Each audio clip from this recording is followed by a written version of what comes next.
وسدد لساني واهد قلبي بحق سيدنا محمد صلى الله عليه وسلم تستركم يا أهل الدرك ويا أهل الباطن ويا أهل النهضة ويا أهل النور.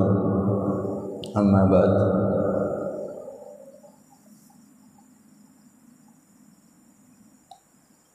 قال فأخبرني عن الإحسان. قال أن تعبد الله كأنك تراه فإن لم تكن تراه فإنه يراك. Qala berkata itu rajul, laki-laki yang datang. Fa akhbirni, maka kabarkanlah ni kepadaku anil ihsan, dari ihsan. Qala berkata itu Rasulullah sallallahu alaihi wasallam, anta abuda, hendaknya engkau menyembah, mengabdi Allah kepada Allah, ka'annaka, seakan-akan engkau tarahu, adalah melihat Allah. Fa illam takun tarahu, maka jika engkau tidak bisa melihat Allah, fa innahu, maka sesungguhnya Allah yaraka, melihat itu Allah kepada kamu, kepada engkau. Masuk dalam bagian yang ketiga dari rukun-rukun agama. Sebagaimana yang telah kita bahas bersama, agama ini tiangnya ada 3 yang wajib diamalkan, ditambah 1 yang cukup untuk diketahui. Kalau ditotal semua ada 4. Pertama yaitu Islam. Islam intisarinya ada 5 rukun-rukun Islam, sudah kita bahas. Kemudian yang kedua adalah tiang agama adalah iman. Iman intisarinya ada 6 rukun-rukun iman, sudah kita bahas. Sekarang masuk ke rukun agama yang ketiga yaitu ihsan. Laki-laki yang datang itu tak lain adalah Jibril, meneruskan pertanyaannya, fa akhbirni anil ihsan. Kabarkan kepadaku tentang ihsan. Maka Rasulullah menjawab, ihsan itu adalah engkau beribadah kepada Allah seakan-akan engkau melihatnya. Jika tidak, maka sesungguhnya Allah melihatmu. Ini definisi ihsan. Jadi ihsan itu merasa melihat Allah, seakan-akan melihat Allah, atau dilihat oleh Allah, diawasi oleh Allah. Ini intisari dari ihsan. Nah, ihsan ini adalah satu hal yang sangat luar biasa, karena orang itu kalau sudah bisa mempraktekkan ihsan di dalam hatinya, pasti akan punya akhlak-akhlak yang baik, akhlakul karimah. Kenapa? Karena merasa melihat Allah atau dilihat sama Allah. Sama halnya ada seorang murid itu kalau di depan gurunya ya pasti yang dilakukan yang baik-baik. Karena apa? Merasa ada gurunya, dilihat gurunya. Atau seorang anak kalau di depan orang tuanya pasti dia melakukan hal-hal yang baik. Lumrahnya kan gitu. Kenapa? Karena dilihat oleh orang tuanya. Sebaliknya kalau seorang anak atau murid tidak berada di depan orang tuanya atau gurunya, bisa jadi dia melakukan pelanggaran. Anak pas sendirian bisa melakukan hal-hal yang tidak diinginkan. Kenapa? Karena merasa nggak ada yang ngawasi. Murid juga sama, melakukan hal-hal yang tidak sesuai dengan ajaran gurunya, melanggar, bermaksiat. Kenapa? Karena merasa nggak ada yang ngawasi.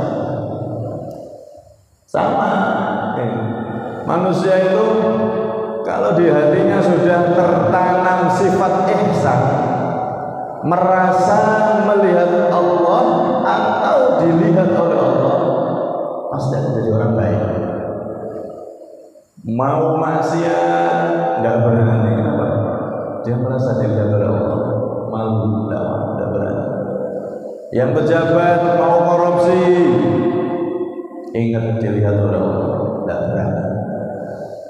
Yang ini yang itu, kalau manusia ini punya sifat ihsan di dalam hatinya, pasti dia akan jadi orang yang baik. Karena itu ihsan ini intisari dari agama. Intisari Nabi Adam diutus oleh Allah, Nabi sampai Nabi kita Muhammad itu agar mencetak manusia jadi orang-orang yang punya ihsan di dalam hatinya, merasa melihat atau dilihat oleh Allah. Nabi ngajari ini, ngajari itu agar manusia itu merasa seperti itu. Karena itu orang yang di hatinya sudah ada ihsan, maka dia akan jadi orang yang berakhlakul karimah. Dan ini menjadi intisari terutusnya Rasulullah SAW. Innama bu'ithtu liutammima makarimal akhlaq. Sesungguhnya aku hanya diutus, kata Rasulullah, liutammima, untuk menyempurnakan makarimal akhlaq, akhlak-akhlak yang mulia. Akhlak yang mulia itu tidak akan sempurna kecuali diutusnya Rasulullah SAW. Sebelum Nabi Muhammad sudah ada akhlak mulia yang diajarkan Nabi-Nabi dahulu, mulai Nabi Adam, Nabi ngajari akhlak mulia, ngajari orang punya sifat ihsan, merasa dilihat oleh Allah. Tapi tidak sempurna kecuali setelah diutusnya Rasulullah SAW. Karena itu orang yang di hatinya ada ihsan, merasa melihat atau dilihat oleh Allah, dia pasti akan menjadi orang baik, orang yang punya akhlak mulia. Nah, akhlak mulia ini Al-Imam Al-Ghazali meringkas dalam 10 macam. Jadi kalau di total, Islam ada 5, iman ada 6, ihsan itu berhubungan dengan bersihnya hati sehingga akan dipraktekkan jadi akhlak yang mulia, akhlakul karimah, ilmu akhlak. Ihsan itu, kalau ilmu tentang Islam itu ilmu fikih, ilmu tentang iman itu ilmu tauhid, ilmu tentang ihsan itu ilmu akhlak, membersihkan hati. Bagaimana kita ini jadi orang yang selalu rahmat, tidak pendendam, tidak membenci, itu perlu dipelajari. Ya. Sebab orang itu kalau tidak punya ihsan, tidak merasa dilihat oleh Allah, pasti di hatinya akan diisi sifat-sifat yang jelek. Seperti tadi itu, dendam, iri, dengki, pamer. Itu sifat-sifat yang wajib dipelajari dan berusaha kita bersihkan dari hati kita.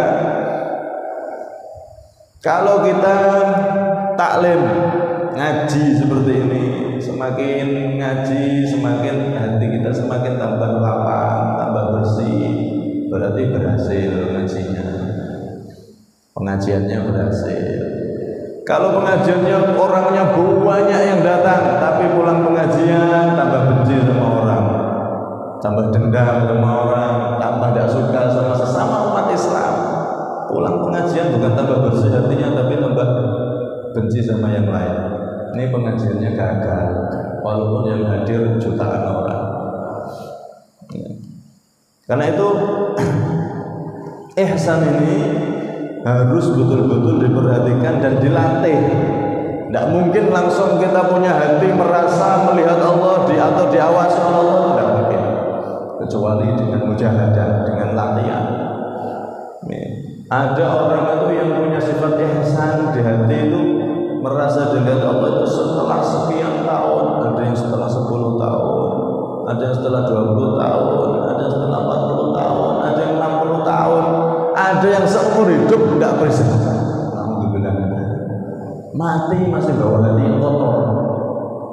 Padahal orang kalau meninggal hatinya enggak merasa diawasi oleh Allah atau melihat Allah, hatinya ada isi yang lain, maka berarti hati tersebut berpenyakit.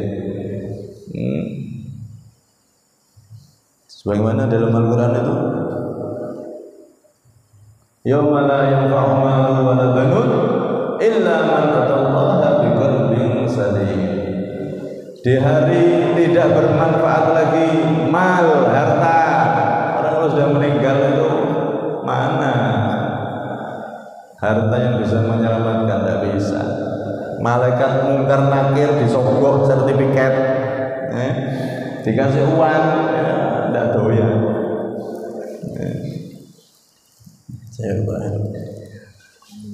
Wala banun, dan tidak juga anak illa man atallaha biqalbin salim, kecuali orang yang dia datang kepada Allah, meninggal sowan, bertemu sama Allah dalam keadaan hati yang selamat, hati yang bersih. Nah, hati yang bersih tak lain adalah hati yang dilatih untuk merasa melihat Allah atau dilihat sama Allah. Saya kok mau lakukan ini, kira-kira Allah ridho apa enggak ya? Ada seorang guru itu melatih muridnya di pondok pesantren, Sayyid Muhammad bin Al-Malik radhiyallahu anhu. Itu murid-muridnya yang jadi pengurus, ketika mau buat aturan, akhirnya mereka berkumpul datang kepada gurunya, Sayyid Muhammad bin Al-Maliki. Maka mereka melaporkan, wahai guru, kami punya program ini banyak program tersebut. Beliau jawab cuma ringkas saja, kurang lebih. Kalau memang itu jadikan Allah ridho, Rasulullah ridho, udah jadikan aturan. Tanyakan pada hati kalian, wes tidak perlu tak koreksi, pokoknya Allah ridho, Rasulullah ridho, lakukan. Ini melatih muridnya agar punya hubungan dengan Allah, merasa dilihat atau melihat Allah Subhanahu wa taala, alias ihsan. Nah, orang itu kalau sudah punya ihsan, hidup itu nikmat walaupun kekurangan. Terus nyantai nih. Kenapa? Karena diawasi oleh Allah. Aku diawasi oleh Allah. Nah, kalau saya kurang ini kurang itu, yang memberi hidup saya ya Allah. Jadi nggak terlalu galau, nggak terlalu risau, nggak terlalu ketakutan. Apalagi zaman seperti ini, yang buat takut banyak. Kadang-kadang takutnya overdosis, belum kena corona mati di sini. Itulah takut yang berlebihan. Tapi kalau orang merasa ihsan, dilihat atau melihat Allah, nikmat hidupnya. Ya. Nah, orang yang punya rasa ihsan ini pasti dia akan jadi orang baik. Dia tidak akan berani melakukan hal-hal yang tidak diridhai oleh Allah karena merasa dilihat oleh Allah. Kayak orang mau nyuri, ada CCTV. Nih, ada CCTV. Masuk toko, masuk rumah toko besar. Mau nyuri kan tidak berani, kenapa? CCTV-nya banyak. Merasa diawasi CCTV. Mau nyuri tidak jadi. Begitu juga kita hidup di dunia, kalau merasa diawasi CCTV-nya Allah, itu pasti jadi orang baik. Tidak berani maksiat. Pasti punya akhlak yang bagus. Nah, akhlak yang bagus atau akhlakul karimah ini ada 10 kata Imam Ghazali. Yang pertama taubat. Monggo Ghazali diminum. Yang pertama taubat. Jadi orang kalau merasa dilihat atau melihat Allah itu pasti dia satu, dia taubat, minta ampun sama Allah kalau punya salah. Ya Allah, astagfirullah, minta ampun. Taubat dari maksiat, taubat dari dosa, taubat dari hal-hal, bahkan dari hal yang makruh sekalipun taubat. Astagfirullah. Orang-orang soleh itu taubatnya bukan hanya dari maksiat, taubat dari hal yang makruh. Makruh itu kan dilakukan tidak apa-apa, ditinggalkan dapat pahala. Contoh yang gampang, yang terkenal al-rokok. Nah, itu kan ada yang menghukumi makruh, walaupun ada sebagian ulama juga yang menghukumi haram karena merusak tubuh. Anggap makruh misalkan. Itu kalau orang soleh tobat dari yang makruh. Kenapa? Nah, makruh itu kan sesuatu yang tidak disukai oleh Nabi. Tobat dari itu, ditinggalkan yang makruh-makruh. Bukan hanya dari dosa tobat itu.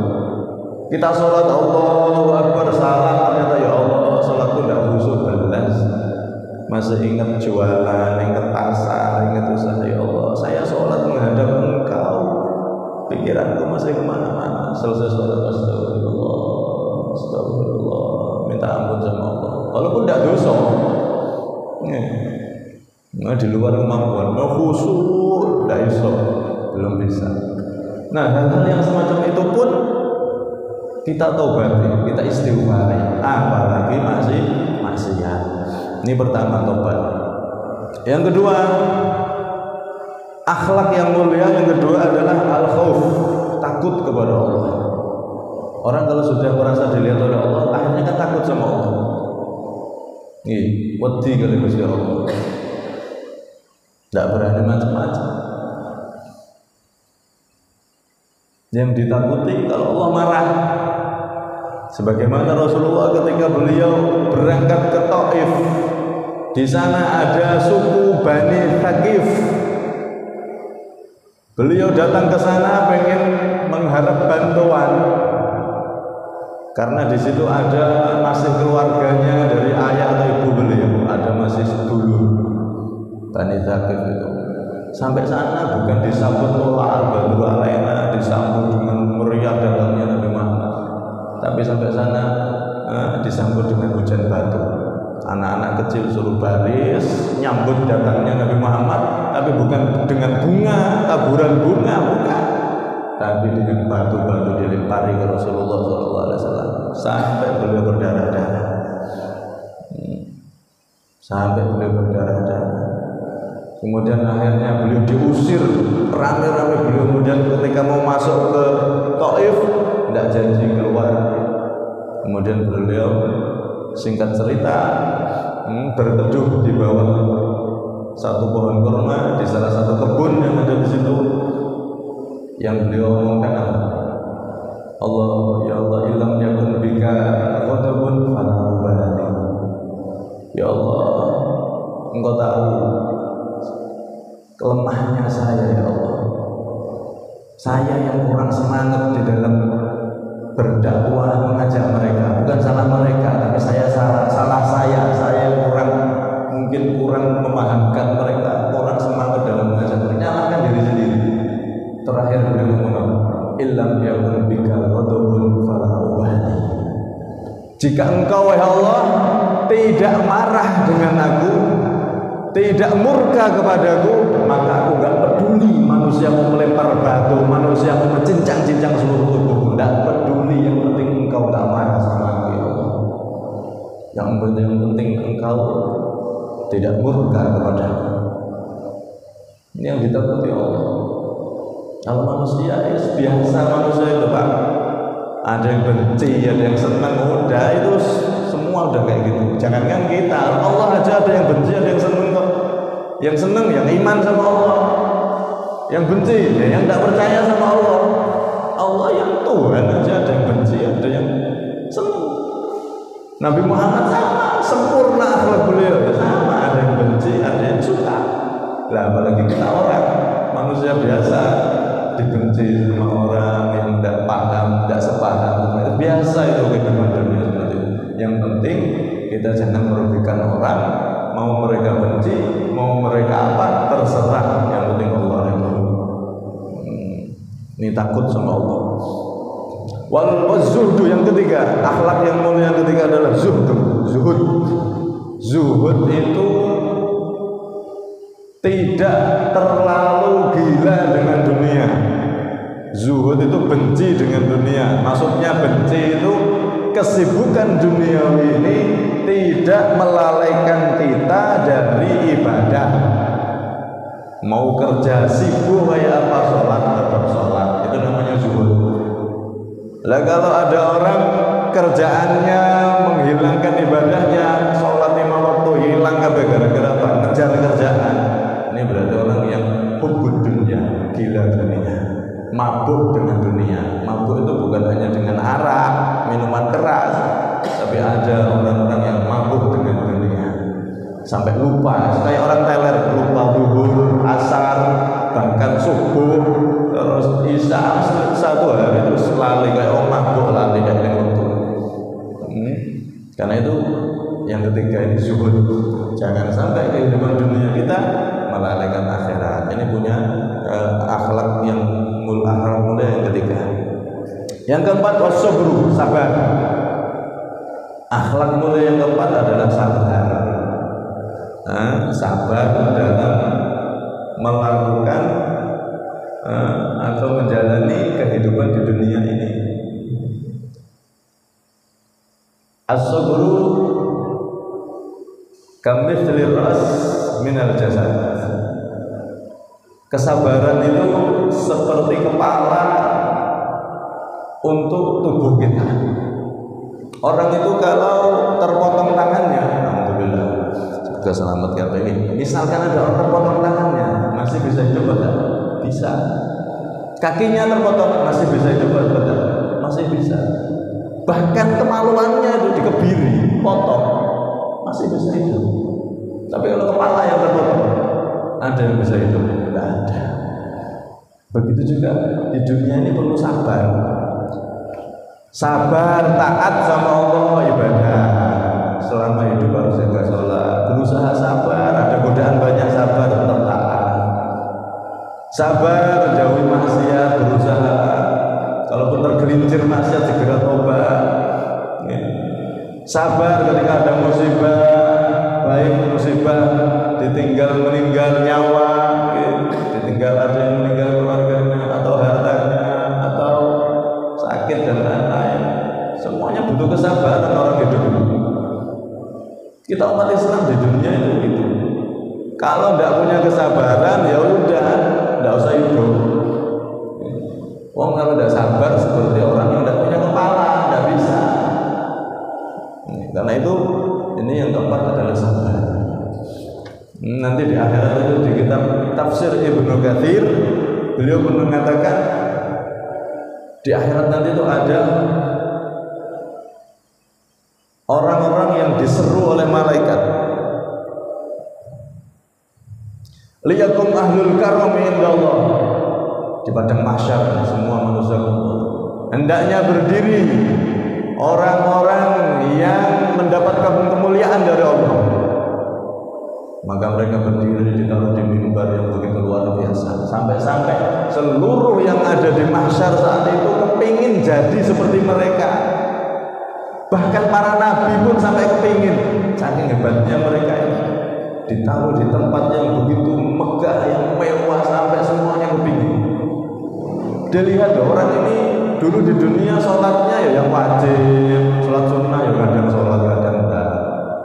Orang ini yang di atas ini semua ini di dunia dulu ya Allah puasa ya Ramadan yang wajib aja, sunnah ya kadang puasa kadang enggak. Loh, kalau ibadahnya banyak kami, tapi ini kok bisa lebih tinggi? Ternyata amalan apa mereka yang bisa mengangkat seperti itu? Karena kesabaran. Saat ditimpa musibah dia sabar. Saat ditimpa sesuatu yang tidak mengenakkan, yang tidak diinginkan, dia sabar. Sabar, hatinya tidak ngamuk sama Allah. Orang tuh kadang kan, loh kok ini sih kok keluarga saya, kadang loh kok anak saya yang meninggal, wah Gusti Allah piye to? Ngamuk sama Allah. Seakan-akan mau ngatur Allah, ya ojo sing mati ojo iku, mending kalau mbahane sing tuwek patene ae. Sangat tidak terima sama takdirnya Allah. Kalau seperti itu hilang pahala sabarannya. Makanya kalau kena musibah itu nangis boleh, tapi kalau jerit-jerit sampai ngamuk-ngamuk itu tidak boleh. Kalau nangis sewajarnya manusiawi boleh. Rasulullah ketika anak beliau Sayyid Ibrahim wafat, beliau nangis. Tapi nangis yang sewajarnya, jangan ngamuk-ngamuk. Seperti sobek kayak wong apa? Ayanan. Nah itu tapi kalau hatinya tidak kuat memang seperti itu rata-rata. Karena itu perlunya ngaji seperti itu. Kalau kita sabar, kalau kita tangisi kayak apa yang mati gak akan bisa hidup. Tapi kalau kita nangis biasa sabar, doakan. Yang dibutuhkan orang meninggal itu bukan tangisan, dungu. Kita sabar, maka dapat pahala besar. Tapi kalau kita ngamuk, mana pahala yang semula nanti ditampilkan di akhirat bisa hilang dari kita. Alhamdulillah, dari itu sabar. Ini penting. Kemudian yang kelima wasyukur, syukur, terima kasih sama Allah. Akhlak mulia yang kelima adalah syukur. Bahkan orang-orang soleh itu syukurnya bukan hanya karena dapat nikmat. Kadang mereka tuh kalau dapat musibah tuh syukur. Kayak tadi ada yang meninggal. Innalillahi wa inna ilaihi raji'un. Orang soleh bukan hanya sabar, tapi malah syukur. Kenapa? Karena beliau ingat pahalanya. So, yang akhirat mau sabar ditaruh ke atas berarti saya kesempatan dapat itu. Innalillahi walhamdulillah. Ada alhamdulillah, innalillahi wa inna ilaihi raji'un. Syukur sih alhamdulillah, innalillahi. Harus seperti itu. Baca alhamdulillah baru baca innalillahi. Itu orang-orang soleh hatinya yang sudah kuat seakan-akan melihat sudah pahala yang telah dikasih oleh Allah. Tapi ini beratnya kalau nggak dilatih memang sulit. Nah orang itu seperti kita orang biasa. Orang itu bisa dikatakan syukur kalau mau melihat yang di bawahnya. Oh, saya kok gini-gini aja ya hidupnya. Walaupun ngomong alhamdulillah, alhamdulillah, alhamdulillah, tapi hatinya kok saya gini-gini dok dari dulu, saya ulang terus ya hidup saya kok gini. Ini berarti belum syukur. Syukur itu kalau melihat ke bawah, masalah duniawi lihat ke bawah. Alhamdulillah. Bukan hanya di mulut sampai hati ini tembus. Alhamdulillah. Wes walaupun saya kayak gini rumah kayak gini, alhamdulillah daripada itu nggak punya rumah di bawah jembatan.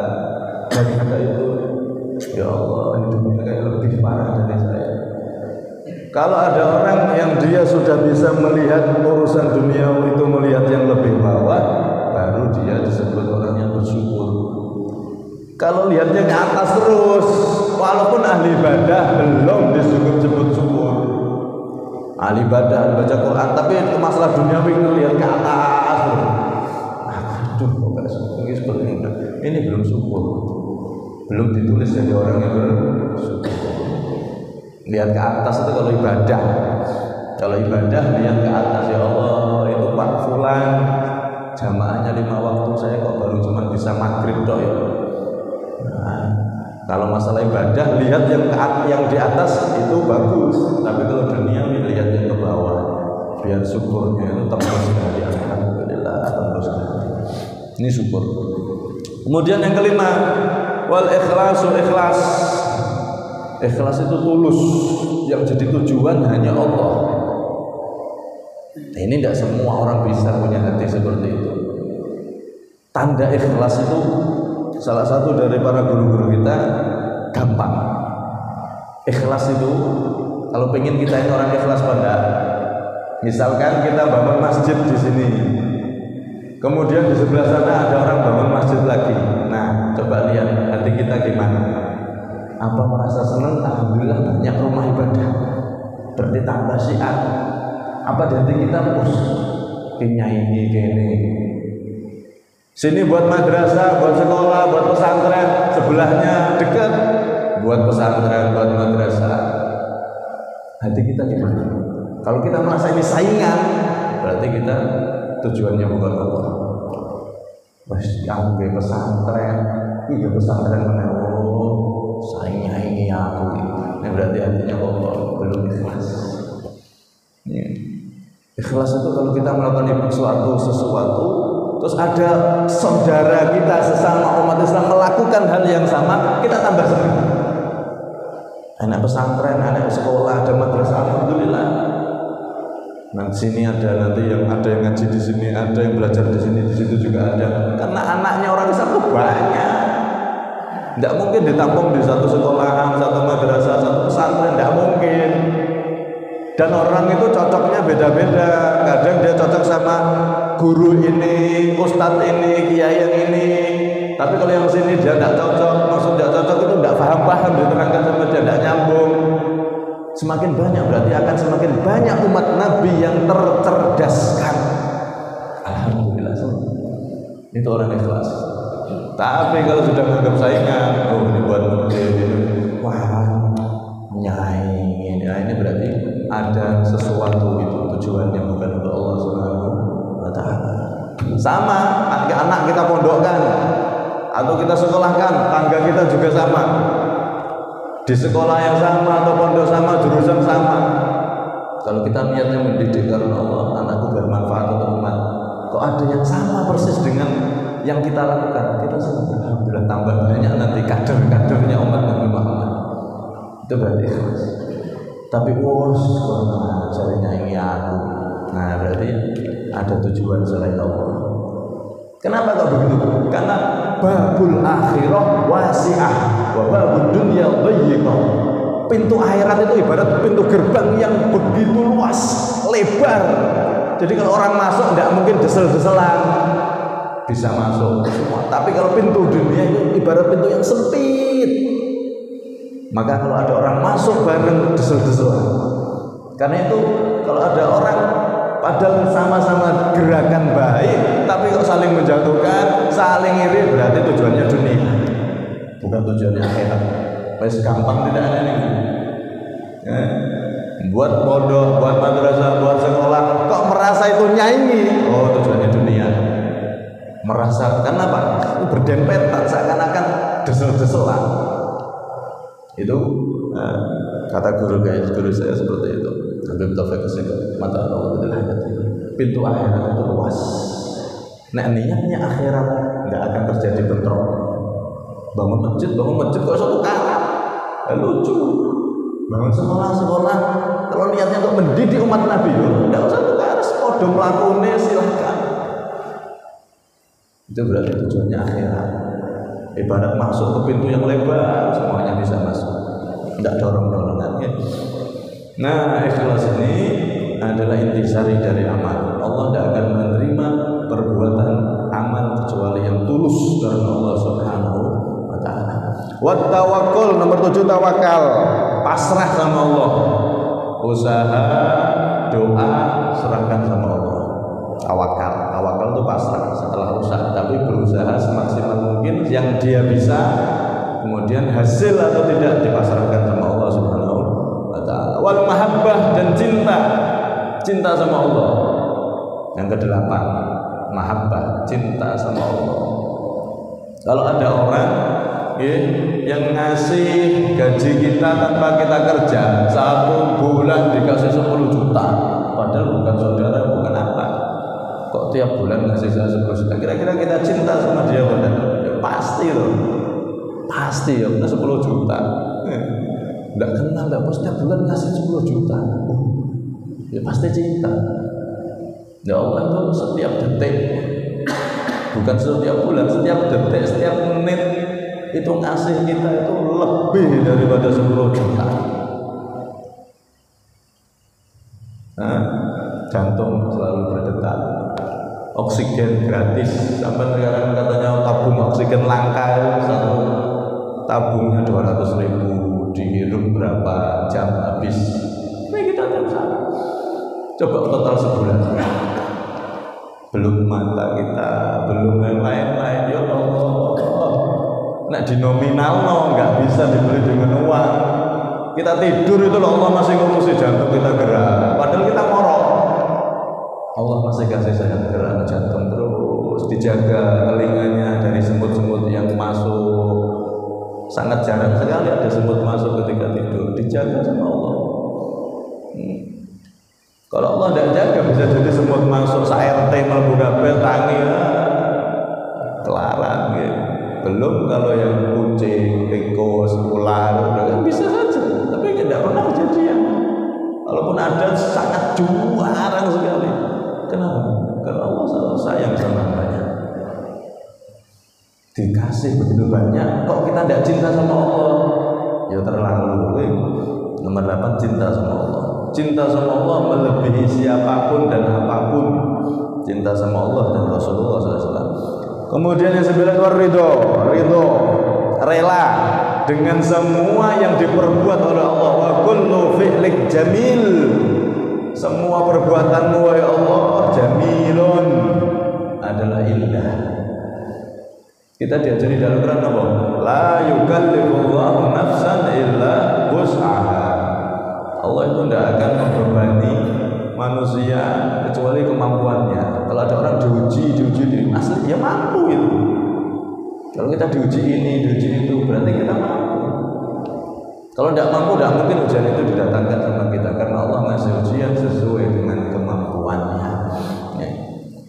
Ridho sama Allah, hatinya rela dan plong gitu sama Allah, tidak mangkel sama Allah, enggak. Ya Allah, ridho. Nah ini perlu dilatih. Yang terakhir yaitu dzikrul maut, ingat mati. Setiap saatnya di hati kita ingat mati.